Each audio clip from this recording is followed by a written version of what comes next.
Hello class. आज हम start करेंगे हमारा 3.5 सर्कल चैप्टर का प्रैक्टिस सेट। स्टार्ट करने से पहले जैसे हम लोग थोड़ा सा बेसिक जानते हैं, बेसिक समझते हैं पहले। तो इस बार हमारे पास कुछ चीज़ें हैं जिनको समझना बहुत ज़्यादा ज़रूरी है, जिसमें से एक है आपका यहाँ पर दिख रहा है इंस्क्राइब्ड एंगल और एक है आपका इंटरसेप्टेड आर्क।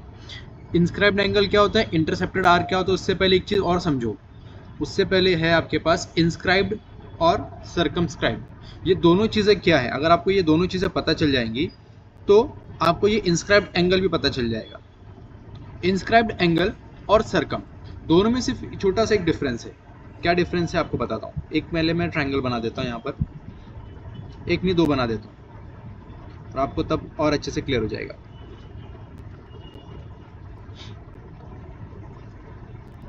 जिस ट्रायंगल के अंदर, ठीक है, जिस ट्रायंगल के अंदर एक सर्कल बन रहा हो, जिस ट्रायंगल के अंदर एक सर्कल बन रहा हो उसको हम कहते हैं इंस्क्राइब्ड एंगल। और जिस सर्कल के अंदर एक ट्रायंगल बन रहा हो ऐसा, उसे हम कहते हैं सर्कमस्क्राइब्ड। ठीक है, सर्कल। दोनों चीजें क्लियर हो गई। नेक्स्ट, यहां पर आपको बोला है इंस्क्राइब्ड एंगल। अब इंस्क्राइब्ड एंगल का मतलब ये हो गया कि जो सर्कल को कट कर रहा है, ठीक है, यहां पर अगर आप देखोगे तो सर्कल यहां पर 2 पॉइंट पे कट हो रहा है और उसकी यहाँ से एक एंगल बन रहा है, ये इसी को आप कहते हो इंस्क्राइब्ड एंगल। अगर आप दूसरी वाली इमेज पे आओगे, इंटरसेप्टेड आर्क। इंटरसेप्टेड का मतलब ये जो कट हुआ है यहाँ पर हमारा, इससे एक आर्क बन रहा है आपको। एक आर्क आपका देखो यहाँ पर दिख रहा है, इसको हम कहते हैं आर्क। इंटरसेप्टेड का मतलब क्या हो गया, इससे कट होने की वजह से ये जो एरोज आ रहे हैं आगे, उससे कट होने की वजह से जो आर्क बना है उसे हम कहते हैं इंटरसेप्टेड आर्क। अब इंटरसेप्टेड आर्क एक भी हो सकते हैं और दो भी हो सकते हैं। अगर आप यहाँ पर देखोगे इमेज 1, 2 और इमेज 3, यहाँ पर अगर आप देखोगे तो सिर्फ एक आर्क बन रहा है। ठीक है, यहाँ पर भी एक आर्क हुआ है, यहाँ पर भी एक आर्क हुआ है। पर अगर आप 4, 5 और 6 में अगर आप देखते हो तो यहाँ पर आपके पास देखो 2 आर्क बन रहे हैं। ठीक है, यहाँ पर भी आपके पास एक आर्क, यहाँ पर भी एक आर्क है, यहाँ पर भी सेम और यहाँ पर भी सेम। तो आपको 2-2 आर्क यहाँ पर मिल रहे हैं। ठीक है, ये आपका intercepted arc. Next, inscribed angle theorem. अब इंस्क्राइब्ड एंगल तो आपको पता चल गया, यानी कि ये एंगल को आप क्या कहते हो, इंस्क्राइब्ड कहते हो। इंस्क्राइब्ड एंगल थ्योरम क्या कहता है, the measure of an inscribed angle, यानी कि अंदर वाला ये जो एंगल है ये is half of the measure of the arc intercepted by it. इससे जो कट होने की वजह से यहाँ पर एक आर्क बना है, वो आर्क कितना होगा, वो डबल होगा इस एंगल से। इस एंगल से ये आर्क डबल होगा, इसे कहते हैं हम inscribed angle theorem. Let's assume करते हैं कि हमारा जो ये एंगल है ये 50 का है, ये एंगल हमारा 50 का है। तो ये जो होगा, ये जो सामने वाला आर्क होगा वो कितना हो जाएगा, 100 डिग्री का हो जाएगा। उसको आप लिखोगे कैसे, उसको आप इस फॉर्म में लिखते हो कि मेजर एंगल जो भी होगा, जैसे यहाँ पर BAC है तो यहाँ पर आपने BAC, measure angle BAC half measure arc, कौन सा आर्क बन रहा है उसका, BDC, ये उसका आर्क बन रहा है। तो हमने यहाँ पर क्या लिख दिया, उसको BDC लिख दिया। ठीक है, ये आपका इंस्क्राइब्ड एंगल थ्योरम है। Next, corollaries of inscribed angle theorem. अब ये क्या कहता है, angle inscribed in the same arc are congruent. अगर देखो दो एंगल आपके बन रहे हैं, एक तो ये साइड से एक एंगल बन रहा है, ठीक है, ये वाला एंगल, और एक ये वाला एंगल। ये बोल रहे हैं इस थ्योरम के अंदर ये बताया है कि अगर एक ही सर्कल के अंदर आपके पास दो इंस्क्राइब्ड एंगल बन रहे हैं और वो दोनों क्या कर रहे हैं, एक ही आर्क को कट कर रहे हैं। जैसे कि यहाँ पर आप अगर देखोगे तो ये साइड से आने वाली रे और ये साइड से आने वाली जो रे उसने, और यहाँ से आने वाले और यहाँ से आने वाले दोनों ने क्या किया है, सेम ही आर्क बनाया है, सेम आर्क बनाया। तो यहाँ से इसका जो एंगल होगा ये और इसका जो एंगल होगा वो दोनों क्या होंगे, सेम हो जाएंगे। एंड नेक्स्ट बात क्या बोली है, angle inscribed in semi circle is right angle. अगर सर्कल ऐसा आपने ड्रॉ किया और इस सर्कल्स के बीच में से एक लाइन हमारी जा रही है, मतलब हमारा डायमीटर जा रहा है, और अगर यहाँ से कोई भी एक एंगल बनता है, कोई भी, ठीक है, आप ऐसा बना लो या अगर आपको ऐसा नहीं बनाना है तो आप ऐसा बना दो, और अगर आपको ये भी डायमीटर अगर आपको ऐसा नहीं मिल रहा और ऐसा मिला है, और अगर आपका एंगल ऐसे बना है, तो आप अगर किसी भी डायरेक्शन में उसको बनाते हो तो वो हमेशा 90 डिग्री का होगा। राइट एंगल मतलब 90 डिग्री का होगा। और एक लास्ट और एक छोटी सी बात कि सर्कल साइक्लिक क्वाड्रिलेटरल क्या होता है, थोड़ा सा समझते हैं। साइक्लिक क्वाड्रिलेटरल का मतलब ये होता है कि एक सर्कल है और उस सर्कल पर या उस सर्कल के अंदर आपको एक ऐसा क्वाड्रिलेटरल बनाया हुआ है। अब इसे हम क्वाड्रिलेटरल कब कहेंगे? हम इसे क्वाड्रिलेटरल तब कहेंगे जब उसके चारों वर्टाइसेस क्या हो, सर्कल से टच हो रहे हो, तभी हम इसे कह सकते हैं कि ये क्या है, आपका साइक्लिक क्वाड्रिलेटरल है। ओके, देखो यहाँ पर आपको दिया भी है statement, if all vertices of quadrilateral lies on the same circle then it is called a cyclic quadrilateral. Clear हो गया? ये था हमारा बेसिक, जिसे हमें जानना बहुत जरूरी था, जो हमारे इस प्रैक्टिस सेट में काम आएगा। ठीक है, अभी हम स्टार्ट करते हैं हमारा क्वेश्चन नंबर 1 में क्या बोला है, in a circle with a centre O, length of chord AB equal to the radius of the circle, find the measure of each of the following. देखो दो चीजें हमें क्लियर हो गई। क्या बोला है, एक तो इक्वल, जो आपका जो कॉर्ड है, कॉर्ड मतलब ये कॉर्ड हो गया, कॉर्ड के लिए बोला है कि जो रेडियस है, अब रेडियस अगर आप देखोगे तो यहाँ से भी बन रहा है, रेडियस आपका यहाँ से भी बन रहा है, और वो बोल रहे हैं कि रेडियस की इक्वल है आपका कॉर्ड AB। तो अगर मेरा कॉर्ड AB रेडियस की इक्वल है और मेरा रेडियस 2 है, यानी कि ये भी और ये भी है, तो इसका मतलब ये कौन सा ट्राइंगल बन रहा है? ये बन रहा है इक्विलैटरल ट्राइंगल। ठीक है, तो अगर हम लोग इसको सॉल्व करना शुरू करते हैं तो हमें स्टेटमेंट पहले क्या लिखना पड़ेगा? फर्स्ट के लिए सेगमेंट OA इक्वल है, हमें दिया है जो कि सेगमेंट OB के, और इसके लिए हम लोग आगे लिख देंगे radii of the same circle. Next segment AB जो है इक्वल है किसके? रेडियस के। ये भी आपको दिया हुआ है जो कि गिवन है, आप यहां पर लिख दो गिवन। ठीक, therefore triangle OAB is equilateral. ठीक है ना, इक्विलैटरल ट्राइंगल। अब हमारा जो ट्राइंगल है वो इक्विलैटरल, यानी कि उसके तीनों साइड क्या है, इक्वल है। तो मैं ऐसा लिख सकता हूँ ना यहाँ पर कि angle A plus angle B plus angle O is equal to 180 degree. क्या रीजन है? एंगल सम प्रॉपर्टी हम लोग बोल सकते हैं इसको, है ना। तो यहाँ पर आप लिख दो एंगल सम प्रॉपर्टी, सॉरी आप एंगल सम प्रॉपर्टी नहीं लिखोगे, आप लिखोगे sum of the measure of all angle of triangle, sum of the measure of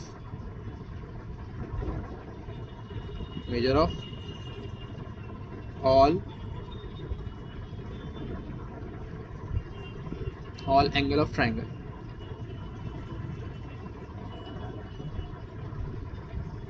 ठीक है, ये आपका स्टेटमेंट आ जाएगा। नेक्स्ट, अगर मेरे ये सारे के सारे क्या है, इक्वल है। ठीक है, जैसे हमने ऊपर बताया कि ये क्या है, आपका इक्विलैटरल ट्राइंगल है, तो मैं बोल सकता हूँ कि angle A is equal to angle B is equal to angle O, और ये सब हमने क्या बोल दिया, लेट कर लिया कि ये x है। अगर मैंने इसको लेट किया x है तो ये क्या हो जाएगा मेरा, x plus x is equal to 180 degree. अब ये कहाँ से आया है? तो ये सब को मैंने लेट किया है क्या, x। देखो ये वाले जो है ना, ये सबको मैंने क्या लेट किया, थोड़ी देर के लिए x लेट कर लिया, और यहाँ पर जैसे हमने पहली स्टेटमेंट लिख दी कि ये सारे के सारे क्या है, वो इक्विलैटरल ट्राइंगल की ही एंगल्स हैं। तो ये हो जाएगा आपका 3x is equal to 180 degree. Next, x is equal to 180 degree divided by 3, तो x की वैल्यू कितनी आ गई, 3 1 जा 3, 3 6 जा 18, ये हो जाएगा आपका x की वैल्यू 60। तो अगर आपके पास x की वैल्यू 60 आ गई है तो आपका पहला क्वेश्चन क्या है, एंगल बताना आपको AOB। तो angle AOB is equal to कितना हो जाएगा 60 डिग्री, क्योंकि ये सारे के सारे एंगल इक्वल हैं। तो अगर एंगल ए इक्वल है, बी भी इक्वल है और ओ भी इक्वल है, तो एंगल ए ओ बी की वैल्यू क्या आ गई 60। सिंपल था। अब हम देखेंगे क्वेश्चन नंबर 1 का सेकंड क्वेश्चन। तो सेकंड क्वेश्चन के लिए हमें क्या बोला है कि A C B, angle A C B बताना है आपको, एंगल ए सी बी यानी कि ये वाला एंगल। अब ये वाला एंगल कितना होगा ये बताने के लिए सबसे पहले मुझे क्या पता होना चाहिए, देखो मुझे सबसे पहले पता होना चाहिए आर्क ए बी क्या है। अच्छा, आर्क ए बी मुझे कैसे पता चलेगा? आर्क ए बी मुझे पता चलेगा कि सेंटर से ये जो एंगल बना है अभी, ठीक है, ये सेंटर है हमारा ओ, यहाँ से अभी जो एक एंगल बना है, कौन सा बना है 60 डिग्री का। तो ये जो आपका आर्क बनेगा, आर्क भी कितना हो जाएगा 60 डिग्री का हो जाएगा। और हमने जो एक अभी थोड़ी देर पहले एक थ्योरम देखा, कौन सा थ्योरम, ये इंस्क्राइब्ड एंगल थ्योरम।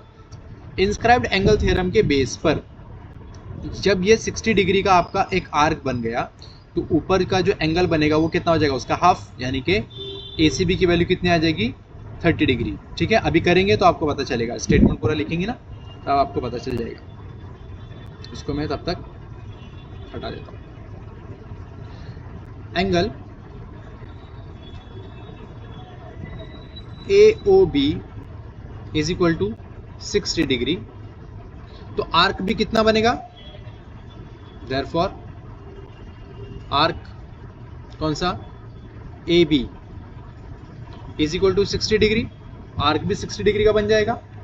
और नेक्स्ट कौन सा हम सेकंड करें ना, angle ACB is equal to क्या हो जाएगा आपका 1/2 multiply by arc AB, inscribed angle theorem. यहां पर मैं लिख देता हूं inscribed angle theorem. Next ACB की वैल्यू तो मुझे नहीं पता, पर हाँ आर्क AB की वैल्यू मुझे पता है, तो मैं क्या कहूँगा 1/2 मल्टीप्लाई बाय आर्क AB यानी कि 60, तो ये हो जाएगा आपका 30। देखो 2 1 2 2 3 6, तो ये हो जाएगा एंगल ACB 30 डिग्री। ठीक है, हमारे पास अब तीन चीज़ों की वैल्यू मिल गई। देखो तीन वैल्यू मिल गई, कौन कौन सी, 1 2 और ये 3। अब लास्ट बचा है क्या हमारे पास, आर्क ACB। तो आर्क ACB के लिए हम लोग क्या करेंगे, फोर्थ का आर्क ACB किस किस से मिलके बना है, तो आर्क ACB मिलके बना है आर्क ACB प्लस सॉरी मिलके नहीं, एक सर्कल के सबसे पहले मैं वैल्यूज लिख रहा हूँ, आर्क AB। ये दोनों अगर हम लोग आर्क मिला देंगे तो कितना बन जाएगा इसकी वैल्यू 360 डिग्री।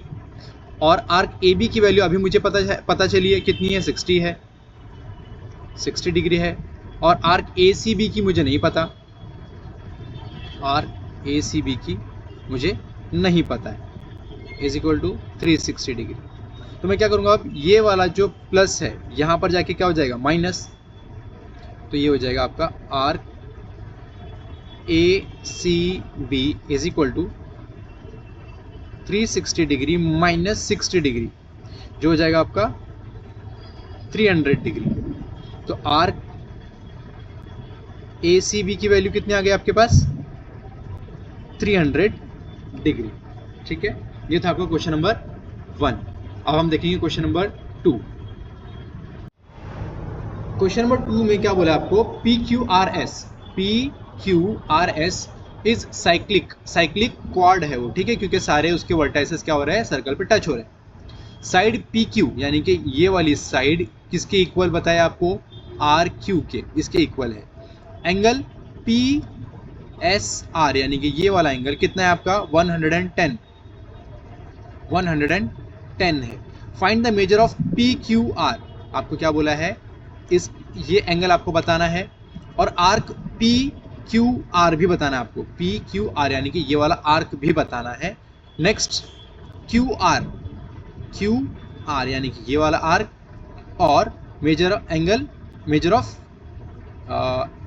PRQ यानी कि ये वाला। ठीक है, आपको ये चार चीजें बतानी है। तो कैसे बताओगे आप, देखो एक चीज है कि जो साइक्लिक क्वाड होता है यानी कि साइक्लिक क्वाड्रिलेटरल होता है, उसके ये जो दो साइड्स होता है ना, जैसे कि एस और क्यू, ये ऑपोजिट वाले, ये होते हैं सप्लीमेंट्री। सप्लीमेंट्री का मतलब क्या होता है, 180 डिग्री के, ठीक है, उसके बेस पे हम लोग इसको निकाल सकते हैं। चलो तो शुरू करते हैं इसको। सबसे पहले हम लोग लिख देंगे क्या दिया है आपको, गिवन में आपको क्या दिया है कि P Q R S is cyclic quadrilateral, ठीक है, क्वाड लिख देंगे सिंपल। नेक्स्ट आपको और क्या दिया है, साइड पी क्यू, ठीक है, किसके बराबर है ये, साइड आर क्यू के। ये हमारी बेसिक इंफॉर्मेशन जो हमें दी थी। नेक्स्ट अगर हम लोग को फर्स्ट निकालना है, फर्स्ट का हम लोग अगर सॉल्व कर रहे हैं measure of angle P Q are का, तो ये हो जाएगा आपका पी क्यू आर प्लस, यहाँ पर एंगल लिखना भूल गया, angle P S R equal to 180 degree. क्या रीज़न है, आप यहाँ पर लिख दो, रीज़न लिख दो कि ऑपोजिट एंगल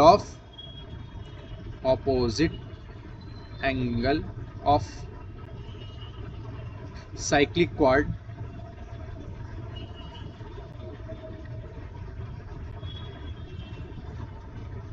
is नहीं आर सप्लीमेंट्री,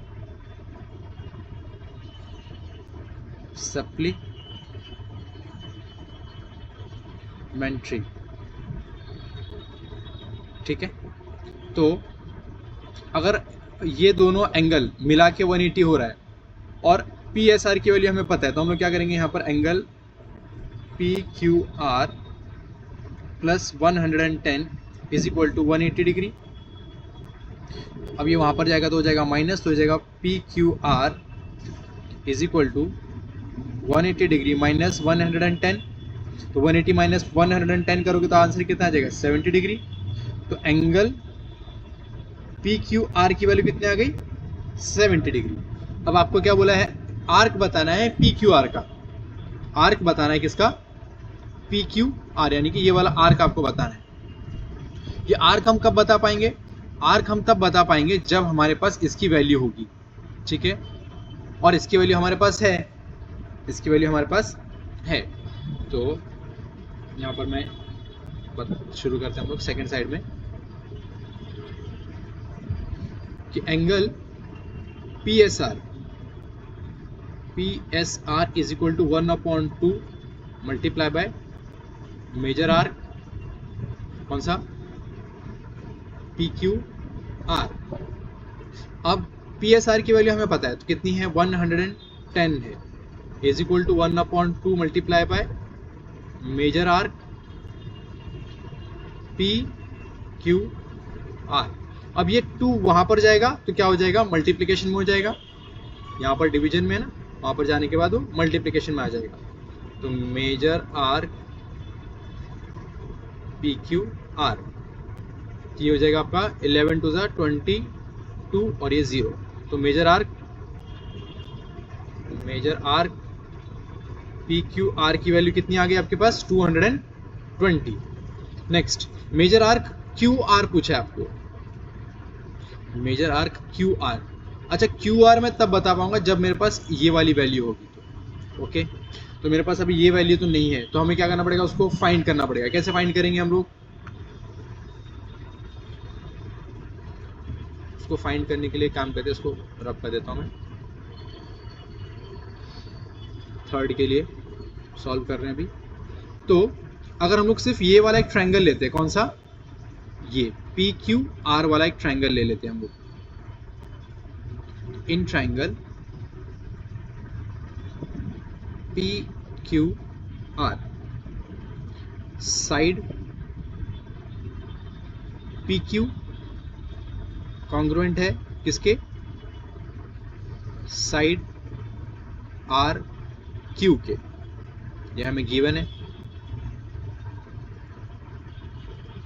नेक्स्ट, अगर ये दो साइड अगर कॉन्ग्रुएंट है एक दूसरे के, इसका मतलब ये क्या हो गया, आइसोसेलेस ट्रायंगल बन गया। दो साइड इक्वल का मतलब क्या होता है, आइसोसेलेस ट्रायंगल। तो अगर ये दोनों साइड इक्वल है तो यहाँ इनसे बनने वाला एंगल भी क्या होगा, इक्वल ही होगा, राइट। तो यहाँ पर हम लोग लिख देते हैं देयरफॉर एंगल नहीं, triangle PQR is isosceles triangle। उस बेस पे हम लोग यहाँ पर लिख सकते हैं कि angle P plus angle Q plus angle R is equal to 180 degree, और एंगल P को हम लोग थोड़ी देर के लिए लेट कर लेंगे X, या फिर इससे पहले आप एक लाइन और ऐड कर दो कि एंगल P इक्वल हो जाएगा किसके, एंगल R के, और हम लोग इसको लेट कर रहे हैं X, और यहाँ पर ले लो angle P plus angle Q plus angle R is equal to 180 degree, और P की वैल्यू और R की वैल्यू सेम है, इसके लिए हम यहाँ पर लिख देंगे X plus angle Q। Angle Q हमने फाइंड किया था, राइट। एंगल Q कितना है हमारा, 70 degree is equal to 180 degree, और x प्लस एक्स हो जाएगा आपका 2x plus 70 degree is equal to 180 degree. Next, 70 अगर वहाँ पर जाएगा तो हो जाएगा -70, तो ये हो जाएगा 2x is equal to 180 minus 70 कितना हो जाएगा, 110 इज इक्वल टू 2x। अब ये x यहाँ पर ही रहेगा, 110 डिवाइडेड बाय 2, तो 2 1 2, 2 5 10, 2 5 10, x की वैल्यू कितनी आ गई, 55। अगर x की वैल्यू 55 आई है, x की वैल्यू 55 आई है, इसका मतलब एंगल P कितना होगा, 55 का ही होगा, राइट। एंगल P कितना हो जाएगा फिर, ये 55 का हो जाएगा। और अगर एंगल P 55 है तो उसके सामने बनने वाला आर्क कितना होगा, उसका डबल होगा, है ना। इंस्क्राइब्ड एंगल थ्योरम हमने पढ़ा है अभी तो देखा है। तो यहाँ पर हम लोग क्या लिखेंगे कि angle RPQ equal to 1/2 multiply by major arc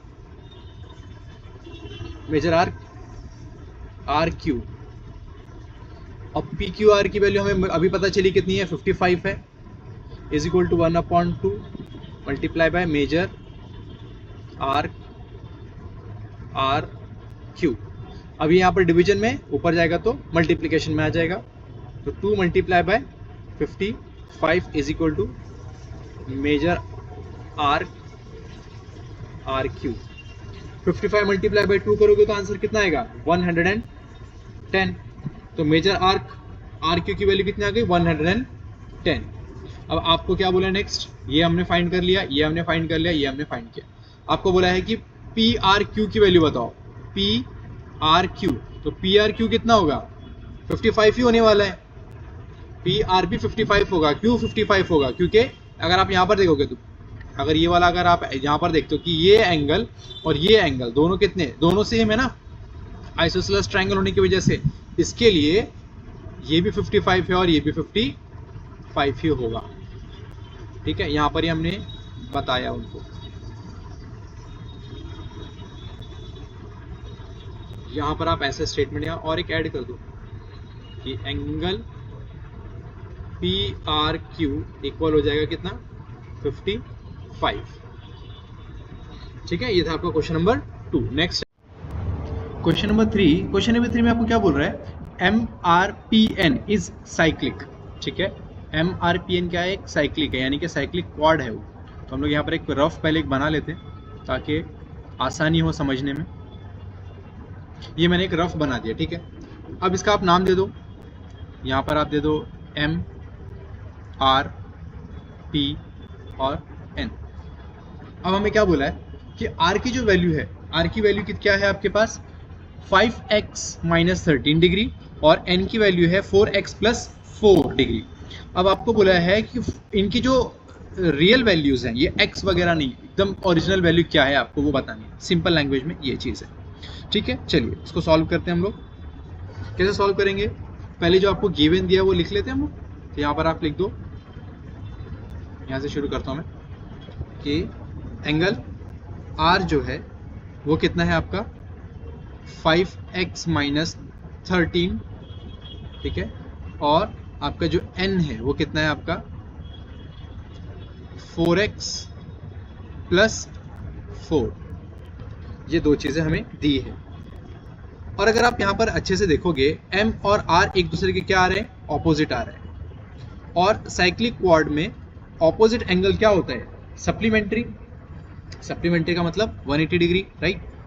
तो यहाँ पर हम लोग लिख सकते हैं ना कि angle R plus angle N is equal to 180 degree, supplementary होने की वजह से।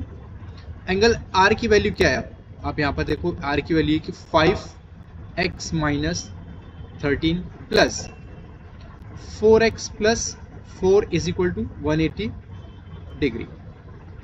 अब जो x है उनको एक साइड में कर दो, उनको प्लस कर दो आप, तो 5x प्लस 4x हो जाएगा आपका 9x minus 13 plus 4, minus plus minus, तो साइन आ जाएगी माइनस की। और जब आप इसको सॉल्व करोगे 13 माइनस 4 तो आंसर आ जाएगा आपका 9 इज इक्वल टू 180 डिग्री। अब ये जो 9 माइनस है वहाँ पर जाके हो जाएगा प्लस, तो ये हो जाएगा आपका 180 is equal to 9x is equal to 180 plus 9, तो ये आ जाएगा आपका 9x is equal to 189। x यहाँ पर ही रहेगा, ये हो जाएगा 189 डिवाइडेड बाय 9, 9 1 ज़ा 9, 9 2 ज़ा 18, 9 1 ज़ा 9। x की वैल्यू कितनी आ गई 21, x की वैल्यू कितनी आ गई 21। अब हम लोग क्या करेंगे, जो x की जगह है, x की जगह पर हम 21 लिख देंगे। तो अगर हम लोग फर्स्ट एंगल R की वैल्यू चेक करेंगे तो angle R is equal to 5 multiply by 21 minus 13, तो 21 मल्टीप्लाई बाय 5 अगर आप करोगे तो आंसर कितना आ जाएगा 105, है ना। यहाँ पर आ जाएगा आपका 105 माइनस 13। अब 105 माइनस 13 कर दो आप, कितना आ जाएगा आपका आंसर, ये हो जाएगा आपका 9, ये हो जाएगा आपका 15, सॉरी मुझे ये करने की जरूरत नहीं है, ये हो जाएगा आपका 2 और ये हो जाएगा आपका 9, तो आपका आंसर आ जाएगा 92।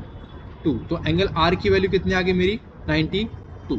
नेक्स्ट आपको एंगल N भी फाइंड करना है, तो एंगल N के लिए angle N is equal to क्या है मेरा 4x प्लस 4। सिंपल x के प्लेस पे आप 21 प्लस 4 कर दो, तो हो जाएगा आपका 84 प्लस 4 यानी कि 88। तो एंगल N की वैल्यू कितनी आ गई मेरी 88, यही आपको फाइंड करना था, ठीक है। ये था आपका question number 3। Next question number 4। Question number 4 में क्या बोला है, segment RS is a diameter of circle with centre O। RS आपका क्या है, डायमीटर है। Point T lie on the exterior of the circle. Point T हमें दिख रहा है कि बाहर है। Prove that RTS is acute angle. RTS क्या है आपका, ये एक्यूट एंगल है, यानी कि ये वाला जो एंगल बन रहा है वो एक्यूट एंगल बन रहा है। एक्यूट का मतलब 90 डिग्री से छोटा। ये कैसे हम बता सकते हैं, तो देखो एक चीज हमने पहले देखी है क्या, कि अगर सेंटर में या डायमीटर से हम लोग अगर कोई भी एक एंगल को बनाते हैं, या डायमीटर से जब हम लोग एंगल बनाते हैं तो वो कितने का होता है 90 डिग्री का होता है। अब ये चीज़ मैं यहाँ पर ऐड कर देता हूँ, अगर मैं ऐसे कर दूँ, इसको हटा देता हूँ और यहाँ से ये पॉइंट बनाता हूँ, तो देखो ये 90 डिग्री हो जाएगा मेरा, ये मेरा 90 डिग्री बन जाएगा ना। और यहाँ से भी एक पॉइंट में ऐड कर देता हूँ अभी, तो ये भी मेरा 90 डिग्री हो गया। अगर ये मेरा 90 डिग्री है तो ये मेरा 90 डिग्री नहीं होगा फिर, है ना, ये कम ही होगा 90 से। तो हमें यही बात प्रूफ करके हमें दिखाना है। चलो तो सबसे पहले आप यहाँ पर स्टेटमेंट लिखोगे ना,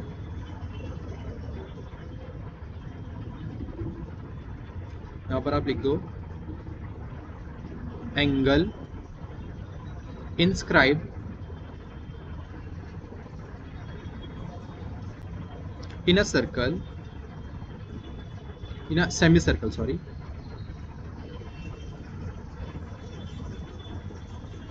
is a right angle, is a right angle.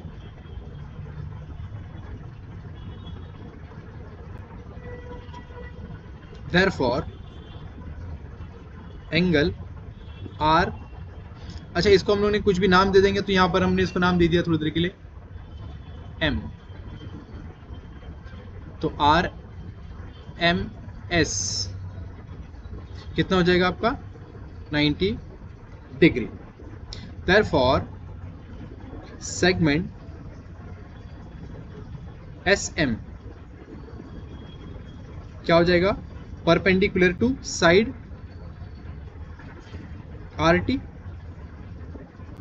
ठीक है, परपेंडिकुलर बन रहा है देखो एक दूसरे के ऊपर, RT के ऊपर अगर आप यहाँ पर देखोगे ये जो RT है इसके ऊपर एस आ रहा है ना, तो ये परपेंडिकुलर हो गया। Next angle TMS plus angle MST plus angle STM is equal to 180 degree, ठीक है ना। नेक्स्ट आपको पता है कि RMS कितना है, 90 डिग्री है, तो हम लोग क्या करेंगे, TMS भी 90 डिग्री होगा, अभी आपको मैंने बताया, तो TMS की जगह पे मैं लिख दूंगा 90 plus angle MST plus angle STM is equal to 180 degree. अब ये 90 वहां पर जाएगा तो माइनस हो जाएगा, ये हो जाएगा आपका angle MST plus angle STM is equal to 180 degree minus 90 degree. अब 180 माइनस 90 करोगे तो आपका आंसर क्या आ जाएगा, 90 डिग्री, ठीक है। आपको क्या बोला था, प्रूफ दैट RTS क्या है आपका, RTS आपका एक्यूट एंगल है, तो अगर 90 डिग्री आपका मिला के आ रहा है इसका मतलब वो एक्यूट ही हुआ ना। यहाँ पर अगर आप देखोगे तो angle MST plus angle STM is equal to क्या हो रहा है, 90, इसका मतलब वो 90 डिग्री से छोटे हैं दोनों एंगल्स, और ये हमें बताना था, यही हमें बताना था, तो हमने बता दिया कि एंगल RTS यानी कि ये वाला जो एंगल बन रहा है आपका वो क्या है, 90 डिग्री से छोटा है, ठीक है। नेक्स्ट क्वेश्चन नंबर 5 प्रूव करना है, क्वेश्चन नंबर 5 में आपको प्रूव करना है कि prove that any rectangle is a cyclic quad. कोई भी एक रेक्टेंगल, जैसे कि ये हमने एक रेक्टेंगल बनाया, स्क्वायर ज्यादा दिख रहा है रेक्टेंगल कम दिख रहा है, तो इसको ऐसा कर देते हैं अब, ठीक है। और ये बोल रहे हैं कि आपको बताना है ये क्या है आपका, एक मिनट,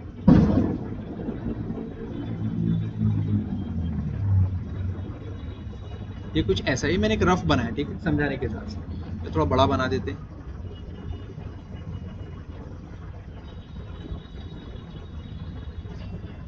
ये बोले कि any rectangle is a cyclic quad. Cyclic quad होने के लिए हमारे पास क्या होना चाहिए, सारे एंगल, सारे जो ये है ये सब 90 डिग्री होने चाहिए, और ये एक दूसरे के जो आमने सामने बनेगा वो क्या होना चाहिए, सप्लीमेंट्री होना चाहिए। सप्लीमेंट्री मतलब 180 डिग्री।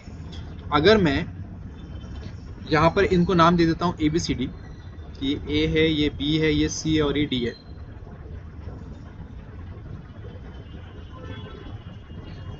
तो क्या मैं ऐसा बोल सकता हूँ ना कि सब 90 डिग्री तो है, सारे के सारे क्या 90 डिग्री होने चाहिए। तो यहाँ पर हम लोग लिख सकते हैं कि angle A is equal to angle B is equal to angle C is equal to angle D is equal to 90 degree, सबके सब 90 डिग्री है। और अगर सबके सब 90 डिग्री है तो हमारे ए और सी क्या होना चाहिए, 180 डिग्री बनने चाहिए। अगर वो बन रहे होंगे तो इसका मतलब ये हमने जो रेक्टेंगल बनाया है वो साइक्लिक क्वाड हो जाएगा।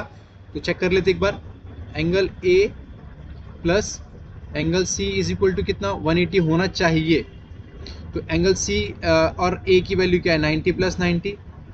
तो 90 प्लस 90 कितना होता है, 180 होता है। इसका मतलब ये प्रूफ होता है कि any rectangle is a cyclic quad. इसमें इतना सही था। क्वेश्चन नंबर 6 में आपको क्या बोला है, altitude Y Z and X T of W X Y intersect at point P. तो यहाँ पर एक इंटरसेक्शन हो रहा है पॉइंट पी पर। Prove that W Z P T यानी कि ये वाला पोर्शन आपको क्या बोला है, बताना है कि वो साइक्लिक है। और X Z T Y, X Z और टी और वाई यानी कि ये क्या बोला है आपको, ये बोला है कि बताओ आर कौन साइक्लिक। ठीक है, ये हमें बताना है। कैसे बताएंगे, तो देखो सिंपल सी बात है, आपको यहाँ पर एक चीज दिख रही है। अगर आप यहाँ पर देखोगे कि डब्ल्यू वाई पर एक्स और टी क्या परपेंडिकुलर है, और डब्ल्यू एक्स पर z और y परपेंडिकुलर है। हम लोग सबसे पहले ये चीज दिखाएंगे कि ये दोनों परपेंडिकुलर है।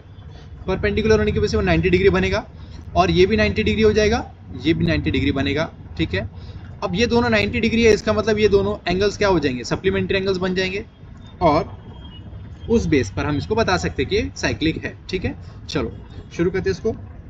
ये हो जाएगा सबसे पहले सेगमेंट, आप लिख दो सेगमेंट वाई जेड परपेंडिकुलर है किस पर, एक्स और डब्ल्यू पर, साइड एक्स और डब्ल्यू पर। नेक्स्ट, जिसकी वजह से एंगल जो आपका जो जेड एंगल बन रहा है ना, पी जेड डब्ल्यू या पी जेड एक्स, वो क्या हो जाएगा, 90 डिग्री हो जाएगा। Therefore angle P Z W is equal to 90 degree. Second में क्या बोला आपको, सेगमेंट एक्स और टी परपेंडिकुलर है किस पर है, साइड वाई डब्ल्यू और वाई पर। अब डब्ल्यू और वाई पर होने की वजह से therefore angle P T W कितना हो जाएगा, 90 डिग्री। दो चीजें मिल गए हमें। अब ये दोनों 180 होने चाहिए, सप्लीमेंट्री होने चाहिए, तभी हम बता सकते हैं कि ये बनेगा या नहीं बनेगा। ठीक है, तो हम लोग क्या करेंगे, इसको प्लस कर देते हैं। Angle P Z W plus angle P T W कितना होना चाहिए, 180 इज इक्वल टू 180। अगर आप देखोगे तो 90 प्लस 90 कितना हो जाएगा, 180 हो रहा है ना, आपको क्लियर कट दिख रहा है। तो हम लोग यहाँ पर लिख सकते हैं therefore W Z P T is cyclic quadrilateral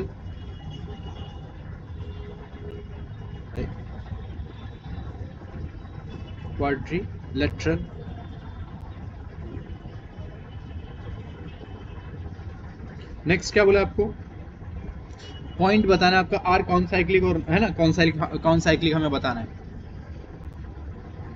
second point,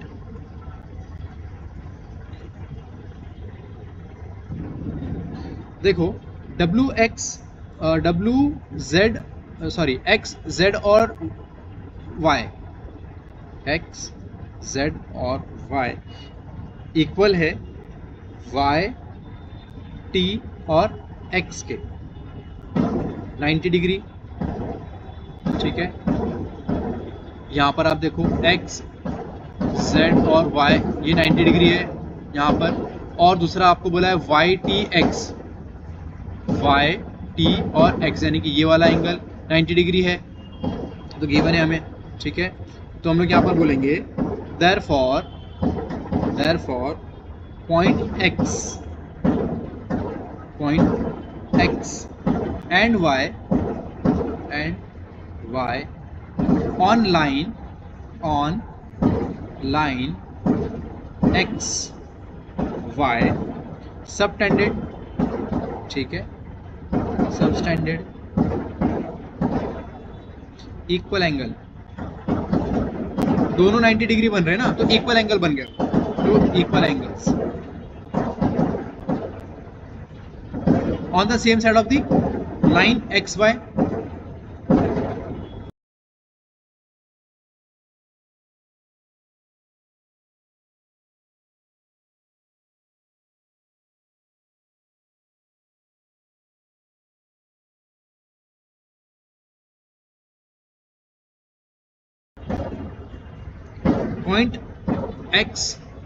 point X Z T, point X Z और टी ये एंड वाई आर, ये वाई आर कॉनसाइक्लिक, ठीक है, यहां पर लिख दो देयरफॉर पॉइंट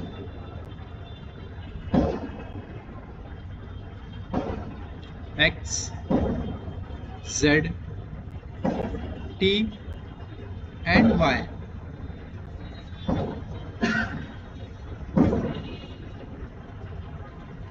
आर कॉनसाइक्लिक, ठीक है।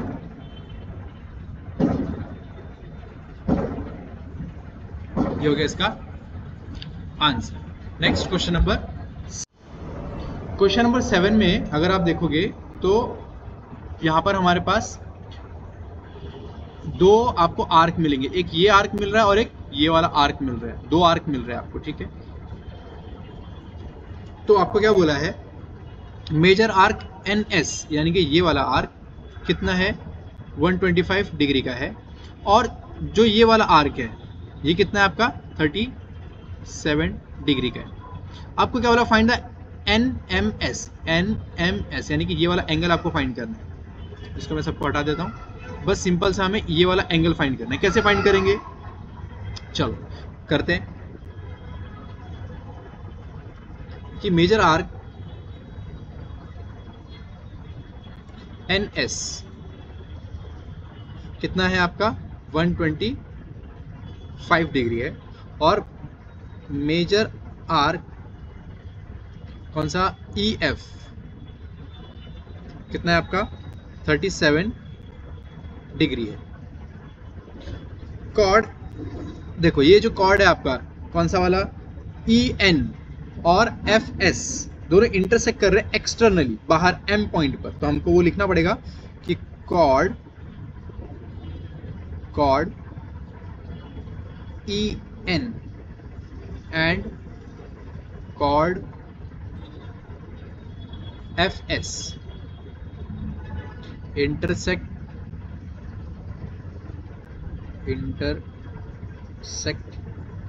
each other externally। कौन से पॉइंट पर, एट पॉइंट